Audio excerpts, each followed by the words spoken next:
O Absolute Superman foi levado ao limite, perdeu o controle e o resultado é um dos capítulos mais sombrios e brutais do universo absoluto. Fala galera, Rodrigo aqui e no vídeo de hoje faremos o resumo e análise da edição número 11 da HQ Superman Absoluto, que continua o arco Filho do Demônio e coloca o Absolute Superman contra o Absolute Brainiac. Tem uma playlist com todos os vídeos dessa HQ que vou deixar nos cards e no comentário fixado. Não esqueça de deixar seu like, se inscrever no canal e ativar o sininho para não perder nada sobre o universo DC, especialmente sobre o Superman. E dito isso, vamos à história.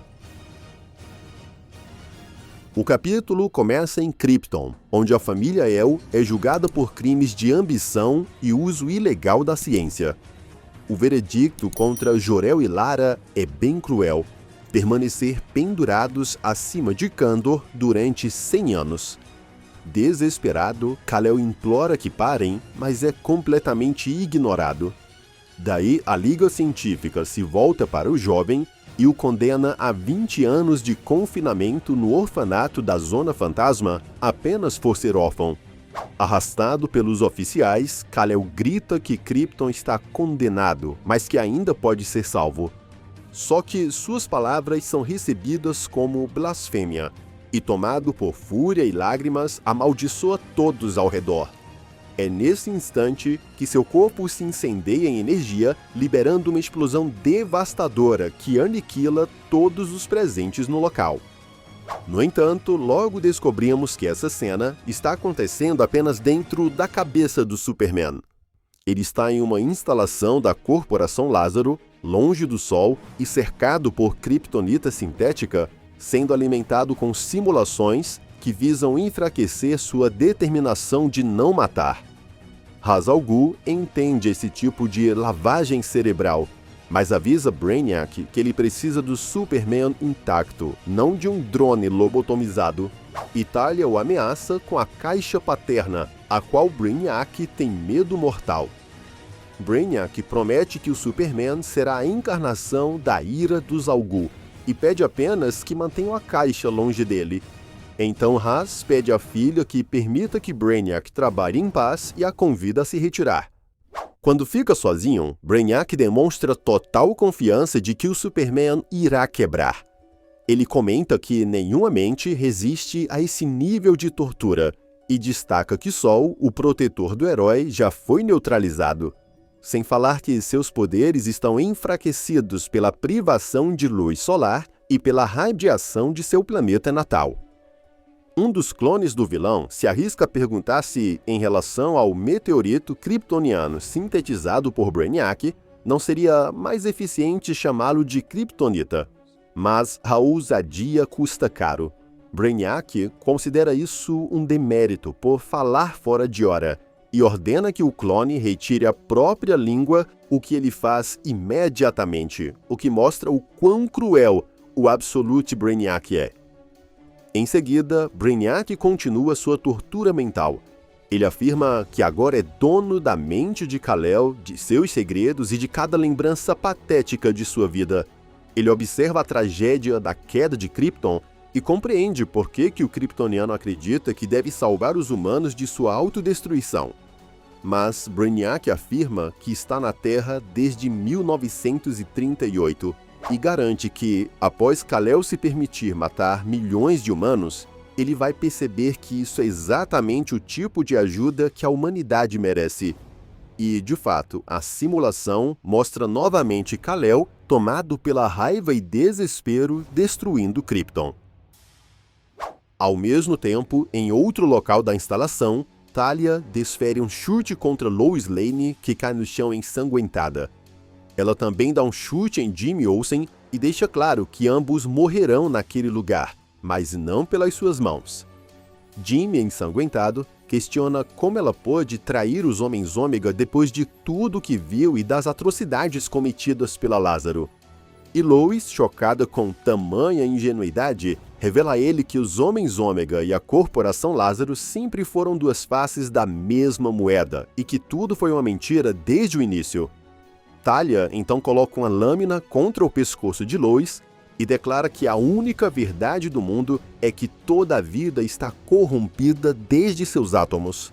Ela afirma que, se deixada livre, a humanidade consumirá a si mesma e tudo ao seu redor. Ela alega que apenas a mão de seu pai, o eterno pastor da humanidade, pode impedir o apocalipse. Lois rebate com sarcasmo, dizendo que é a típica retórica dos que acreditam que Deus está ao lado deles. A agente Lane acusa os Algu de desejarem apenas enriquecer os poderosos e enfurecer os pobres, até que o sistema exploda em uma guerra que ninguém vencerá, exceto eles. Itália não nega. Pelo contrário, ela admite que estará ao lado do pai ao forjar um novo mundo sobre as cinzas do antigo, um mundo de ordem e mérito, onde recursos e propósitos seriam redistribuídos, mas apenas depois de eliminar alguns bilhões de pessoas. E ela ainda declara que não será ela o instrumento de mudança, mas sim o Superman, que logo tingirá o planeta de sangue. Lois acredita que isso nunca acontecerá, que Kal-El é muito mais forte do que pensam. Talia, porém, insiste que conhece o Superman melhor do que Lois jamais conhecerá. A caixa paterna lhe contou tudo e garantiu que até o kryptoniano tem um ponto de ruptura, e a prova final será obrigá-lo a matar Lois e Jimmy. De volta ao laboratório de Brainiac, o calendário marca o 5º dia de experimentos. Nesse ponto, Kal-El já matou mais de 8.000 pessoas nas simulações, e Brainiac ordena então o início da fase 4. Só que, nesse momento, Kal-El grita para que saiam de sua mente e consegue se soltar das amarras. Ele agarra Brainiac pelo pescoço e quase quebra o pescoço do vilão. Ele hesita no último momento, e em meio ao desespero, ele implora por ajuda aos clones de Brainiac, tentando convencê-los de que podem se unir para escapar. Ele até diz que eles merecem liberdade. Lembrem dessa frase. Mas, antes que avance mais, sua mente é tomada por uma dor tão intensa que ele grita enquanto segura a cabeça. Contudo, mais uma vez, vemos que se trata de uma outra simulação. O Superman ainda está preso. E Brainiac está super irritado porque em algumas simulações, Kal-El segue hesitando matar. Então ele exige que os clones revisem o código e em seguida se aproxima de Kal-El e o provoca, o chamando de idiota e o lembrando que é ele quem está com lâminas enfiadas em seu cérebro. Daí avançamos para o 12º dia que o Superman está constantemente em simulações. Só que mesmo assim, o herói não progrediu muito e segue hesitando em matar. E nisso, Brainiac percebe algo muito estranho.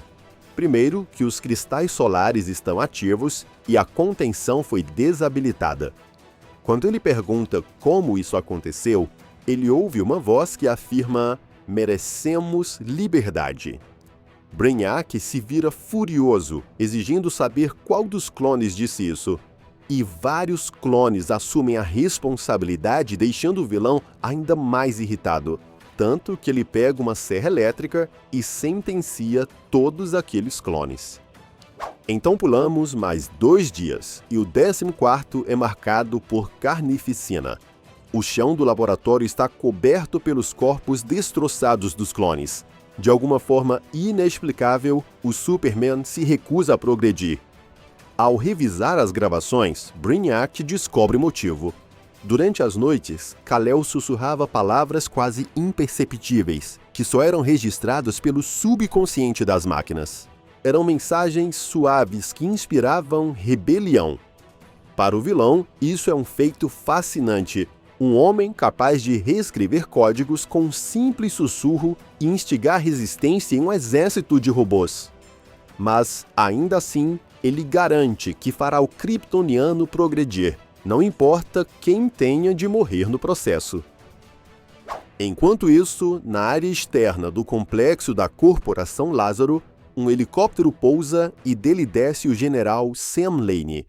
Ele é recebido formalmente pelos pacificadores, conduzido para dentro, e ao chegar no controle de segurança, ele precisa retirar as próteses metálicas das pernas. Um guarda o questiona sobre a visita sem agendamento, mas Lane apenas responde que existem coisas que um homem faz por sua família. Nesse instante, ele saca uma arma escondida dentro da prótese e aponta contra os guardas. Dentro de sua cela, Lois ouve os disparos até que, de repente, a porta é arrombada e diante dela surge seu pai. O general rapidamente explica a situação, descrevendo a quantidade de guardas na instalação e sugerindo um plano de fuga. Ao notar Jimmy Olsen, ele pergunta à sua filha se o ruivo seria a razão de ela estar presa. Lois nega isso, ela insiste que Olsen deve acompanhá-los, no que o general aprova a ideia porque podem usar Jimmy como um escudo humano.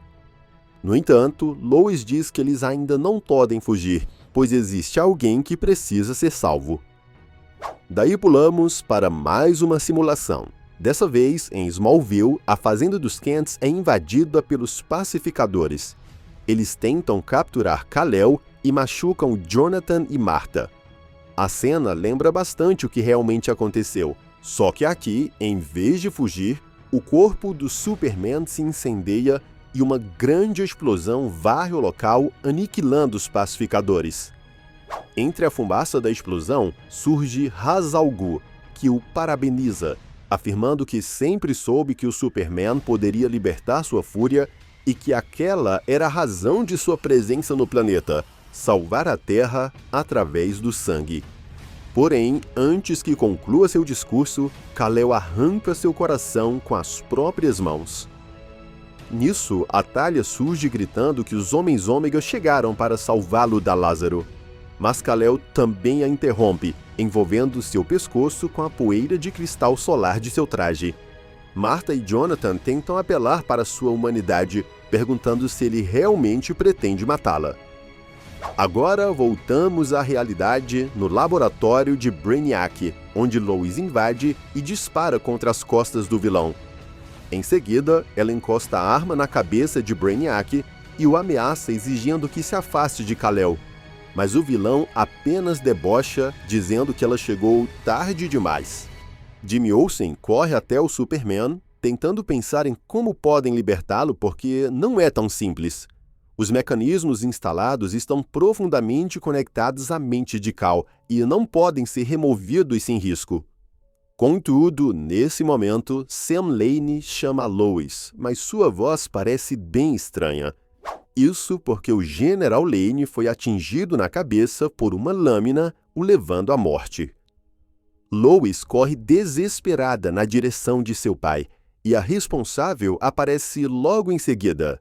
Sim, a Primus que matou o General Lane, e ela ordena que os pacificadores devolvam todos às suas celas. Enquanto Lois chora diante do corpo do pai, Jimmy continua tentando despertar Kal-El. Nisso, Brainiac se levanta furioso e parte contra Jimmy, gritando que o Superman lhe pertence e que ninguém deve tocá-lo. Mas então Jimmy, num ato de coragem inesperada, derruba o vilão com um soco, gritando que o nome dele não é Superman. Daí ele se volta para Kal-El, o chamando pelo nome e implorando para que ele acorde. De volta à simulação dentro da mente do Superman, Martha e Jonathan tentam consolá-lo dizendo que nada daquilo deveria ter acontecido. Eles deveriam ter permanecido juntos e culpam a Lázaro por tê-los separado, levando o filho embora. Jonathan insiste que não existe lugar seguro no mundo para Kal-El, a não ser aquele que ele mesmo conquiste lutando. Kal-El responde que tem tentado, mas todos parecem querer ditar quem ele deve ser sem nunca ouvi-lo de verdade. Mas seus pais então o interrompem dizendo que enxergam sua luta, que veem quem ele realmente é e que têm orgulho dele. Eles pedem que ele continue tentando, mas de uma forma diferente, que ele saia dali e mate todos os inimigos. Esse incentivo distorcido desperta Kal-El de sua inconsciência. Com um grito, ele explode em energia verde, surpreendendo a todos no laboratório. Seu primeiro ato, naturalmente, é se lançar sobre Brainiac, o agarrando pelo pescoço e tentando sufocá-lo. E claro que o vilão sorri diante da cena, porque é isso que ele quer. Só que, ao mesmo tempo, um dos clones mutilados rasteja até um container onde está aprisionado Sol, a inteligência artificial e protetor do Superman. E, surpreendentemente, o clone abre o container pedindo que salve o herói. Jimmy também continua ao lado de Kal-El tentando trazê-lo de volta, mas parece que não tem jeito, porque o Superman começa a apertar ainda mais o pescoço de Brainiac. No entanto, antes que a cena chegue ao limite, Sol finalmente surge, envolvendo o kryptoniano em sua energia. Ele diz que finalmente foi reativado e que vai tirá-los dali. Só que algo muito estranho acontece.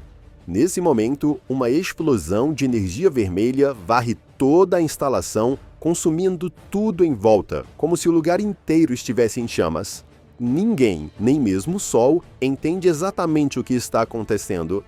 Então, o capítulo termina avisando que na próxima edição teremos a Batalha do Kansas.